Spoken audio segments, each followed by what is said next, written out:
ആകാശഗംഗയുടെ പുതിയൊരു വീഡിയോയിലേക്ക് എല്ലാവർക്കും സ്വാഗതം. ഇന്നത്തെ വീഡിയോയിൽ 2025 വിഷു മുതൽ ഒരു വർഷത്തേക്കുള്ള വിഷുഫലമാണ് പറയാൻ പോകുന്നത്. 2025 പല പ്രധാന ഗ്രഹങ്ങൾക്കും രാശിമാറ്റമൊക്കെ സംഭവിക്കുന്നുണ്ട്. ശനി ഓൾറെഡി രാശിയൊക്കെ മാറിക്കഴിഞ്ഞു. മെയ് 14 വ്യാഴവും രാശി മാറും. അതിനുശേഷം രാഹുകേതുക്കളുടെയൊക്കെ രാശിമാറ്റം ഉണ്ടാകുന്നതാണ്.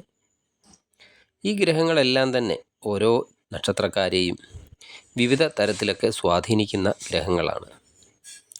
ഈ ഗ്രഹങ്ങൾ വളരെ കാലമൊക്കെ ഒരു രാശിയിൽ തന്നെ നിൽക്കുന്ന ഗ്രഹങ്ങളായതിനാൽ വ്യാഴത്തിൻ്റെയും ശനിയുടെയും രാഹുകേതുക്കളുടെയും ഒക്കെ രാശിമാറ്റം ജ്യോതിഷപരമായിട്ടൊക്കെ വളരെയധികം പ്രാധാന്യം അർഹിക്കുന്നതാണ്. ഉത്രട്ടാതി നക്ഷത്രം പൂർണ്ണമായും മീനക്കൂറിൽ വരുന്ന ഒരു നക്ഷത്രമാണ്. വിഷു സംക്രമണ ഫലം അനുസരിച്ച് ഉത്രട്ടാതി നക്ഷത്രം മധ്യ ഷഡ്കത്തിൽ വരുന്ന നക്ഷത്രമാണ്. അതിനാൽ ഗുണകരമാണ്. ജോലിസ്ഥലത്തും സമൂഹത്തിലും അതുപോലെ അവർ ഇടപെടുന്ന സ്ഥലങ്ങൾ എവിടാണോ അവിടെ നിന്നൊക്കെ അംഗീകാരം ലഭിക്കാം. അവിടുത്തെ ആളുകളിൽ നിന്നൊക്കെ സ്നേഹവും ബഹുമാനവും ഒക്കെ ലഭിക്കുന്നതായിരിക്കും.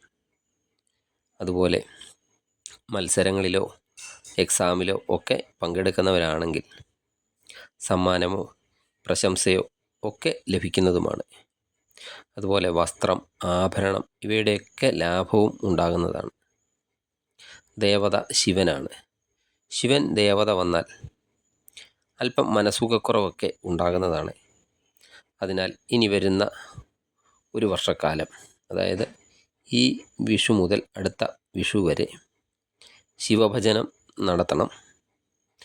വിഷു സംക്രമണ ഫലത്തോടൊപ്പം തന്നെ ഗ്രഹങ്ങളുടെ ചാരവശാലുള്ള ഫലങ്ങൾ കൂടി നോക്കേണ്ടതാണ്. ഉത്രട്ടാതി നക്ഷത്രക്കാർക്ക് ശനി 12-ാം ഭാവത്തിലായിരുന്നു. ആ 12-ാം ഭാവത്തിൽ നിന്ന് ഇപ്പോൾ ജന്മത്തിലേക്ക് ശനി രാശി മാറിയ സമയമാണ്. അത് ദൈനംദിന പ്രവർത്തനങ്ങളിലൊക്കെ കാലതാമസം ഉണ്ടാക്കുന്നതാണ്. ഈ സമയത്തൊക്കെ മടി ഒക്കെ ഉണ്ടാകുന്ന ഒരു സമയമാണ്.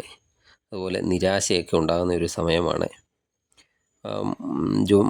ജോലിയിലൊക്കെ അധ്വാന ഭാരമൊക്കെ കൂടുന്നതാണ്. അതുപോലെ ദിവസ വരുമാനത്തിലൊക്കെ കുറവുകൾ അനുഭവപ്പെടുകയോ അല്ലെങ്കിൽ ദിവസ വരുമാനമൊക്കെ കയ്യിൽ കിട്ടാനായിട്ട് കാലതാമസം ഉണ്ടാവുകയോ ഒക്കെ ചെയ്യാവുന്നതാണ്. അതുപോലെ പങ്കാളിയോടും മറ്റു ഇടപെടുന്ന കാര്യത്തിലും അല്പം ശ്രദ്ധയൊക്കെ പുലർത്തണം. വിവാഹമൊക്കെ ആലോചിച്ച് നടക്കാതൊക്കെ ഇരിക്കുന്നവരാണെങ്കിൽ അല്പം കാലതാമസമൊക്കെ നേരിടാനും സാധ്യതയുണ്ട്. ജോലിസ്ഥലത്ത് ഈ അലസത പൂർണ്ണമായും ഒഴിവാക്കേണ്ടതാണ്. അലസത ഉണ്ടായാൽ പല കാര്യങ്ങൾക്കും തടസ്സമൊക്കെ ഉണ്ടാകുന്നതാണ്. ജോലിയിൽ സ്ഥാനക്കയറ്റം അങ്ങനെയുള്ള കാര്യങ്ങൾക്കൊക്കെ തടസ്സം, അതുപോലെ സാലറി ഈ പെൻഡിങ് ഒക്കെ ഉണ്ടാകാം ഈ അലസത മൂലം. അതൊക്കെ ഒഴിവാക്കേണ്ടതാണ്. വ്യാഴം ഇപ്പോൾ 3-ാം ഭാവത്തിലാണ്. അത് വ്യാഴത്തിൻ്റെ രാശിമാറ്റം മെയ് 14 ഉണ്ടാകും. അത് 4-ാം ഭാവത്തിലേക്കാണ് രാശി മാറുന്നത്.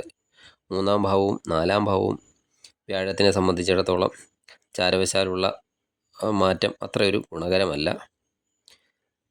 എങ്കിലും ഈ ശനിയുടെ ഈ വ്യാഴം 4-ാം ഭാവത്തിലേക്ക് രാശി മാറുന്നത് കർമ്മരംഗത്തൊക്കെ കൂടുതൽ ഉണർവൊക്കെ ഉണ്ടാക്കുന്നതാണ്. ഏതെങ്കിലും തരത്തിലുള്ള വ്യവഹാരങ്ങളിലോ അല്ലെങ്കിൽ സ്വത്ത് തർക്കങ്ങളോ ഒക്കെ ഉണ്ടെങ്കിൽ അതിൽ നിന്നൊക്കെ ഒഴിഞ്ഞു മാറി നിൽക്കുന്നതായിരിക്കും നല്ലത്. അതുപോലെ ബന്ധുക്കളുമായും സുഹൃത്തുക്കളുമായിട്ടൊക്കെയുള്ള നല്ല ബന്ധം തന്നെ നിലനിർത്താൻ ശ്രദ്ധിക്കേണ്ടതാണ്. അതുപോലെ അനാവശ്യമായിട്ട് എന്തെങ്കിലും കാര്യത്തിലുള്ള ചിലവുകളെ, അതുപോലെ വെറുതെയുള്ള യാത്രകളെ ഇതൊക്കെ ഒഴിവാക്കേണ്ടതാണ് ഈ സമയത്ത്. വാഹനമൊക്കെ കൈകാര്യം ചെയ്യുന്നവരൊക്കെ അല്പം ശ്രദ്ധ കൊടുക്കണം. വിഷു സംക്രമണ ഫലം നല്ല ഗുണകരമാണ്. പക്ഷെ ചാരവശാലുള്ള ഫലങ്ങൾ അല്പം മോശമാണ്. അതുകൊണ്ട് സമ്മിശ്ര ഫലമായിരിക്കും നിങ്ങൾക്ക് ഈ ഒരു വർഷം അനുഭവിക്കേണ്ടി വരിക. അതുപോലെ ആരോഗ്യകാര്യത്തിൽ എന്തായാലും ശ്രദ്ധ കൊടുക്കണം.